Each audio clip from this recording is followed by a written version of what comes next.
नमस्कार दोस्तों, मैं हूं प्रशांत कुमार तिवारी। कानून की पाठशाला में आप सभी का स्वागत है। अब नए नए विषयों के साथ आपके समक्ष उपस्थित होता रहता हूं। आज एक नए विषय के साथ आपके समक्ष उपस्थित हुआ हूं। आज का विषय है कि पैतृक संपत्ति पर पुत्री का अधिकार होता है या नहीं। इस संबंध में सुप्रीम कोर्ट के कई जजमेंट आए हैं और उसी में एक विनीता शर्मा विरुद्ध राकेश शर्मा एक सुप्रीम कोर्ट का जजमेंट है। उसमें उन्होंने कहा है कि एक बार पुत्री सदैव पुत्री, है ना।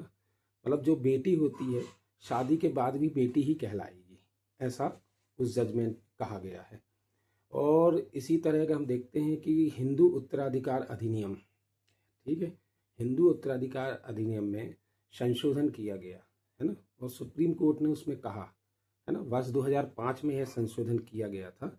उसमें ये कहा गया कि शादी के मैंने पुत्री जो है, पुत्री की शादी हो जाने के बाद भी वो पुत्री का अधिकार समाप्त नहीं होता, ठीक है ना।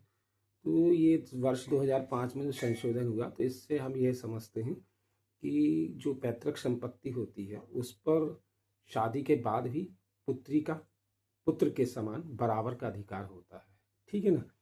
अब इसमें जो हम अगर देखें, संशोधन तो कई हुए हैं। एक हुआ 2005 को एक संशोधन हुआ था उत्तराधिकार अधिनियम में, ठीक है ना। तो इसमें ये कहा गया था कि अगर दिनांक 9/9/2005 को पिता जीवित है, ठीक है ना, तो पुत्री को अधिकार दिया जाएगा, ये ऐसा कहना था, है ना, 2005 में। लेकिन उसके बाद सन 2016 में एक संशोधन और हुआ। उसमें ये था प्रकाश वर्सेस फूलसी, ठीक है ना।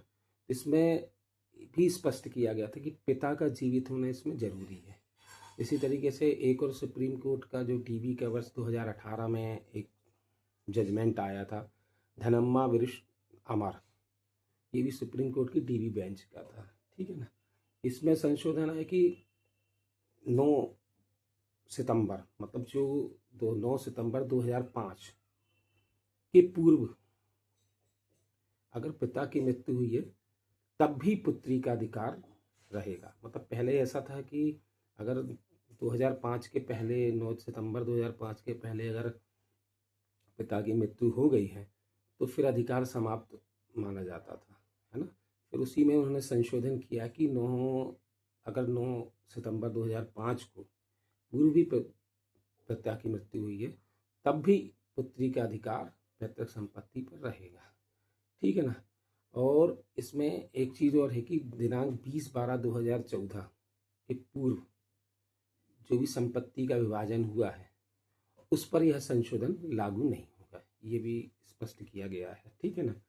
और इसमें एक महत्वपूर्ण एक पॉइंट और है कि जो पैतृक संपत्ति है जो बेटी को मिलेगी और उस बेटी की मृत्यु के बाद उनके बच्चों को वह संपत्ति प्राप्त होने का अधिकार है, ठीक है ना। मतलब नाना की प्रॉपर्टी पर उनका अधिकार बन जाता है, ठीक है ना। तो ये मैंने आज एक विषय पुत्री के संबंध में बताया सब, है ना। पैतृक संपत्ति पर पुत्री के राइट्स क्या हैं और क्या नहीं है, इस संबंध में आपको जानकारी दी। ये वीडियो आपको कैसा लगा, आप सब्सक्राइब करें और कमेंट्स करें, लाइक करें। इसी तरह मैं आपके सामने आगे भी नए नए विषयों के साथ उपस्थित हूँगा। जय हिंद, जय भारत।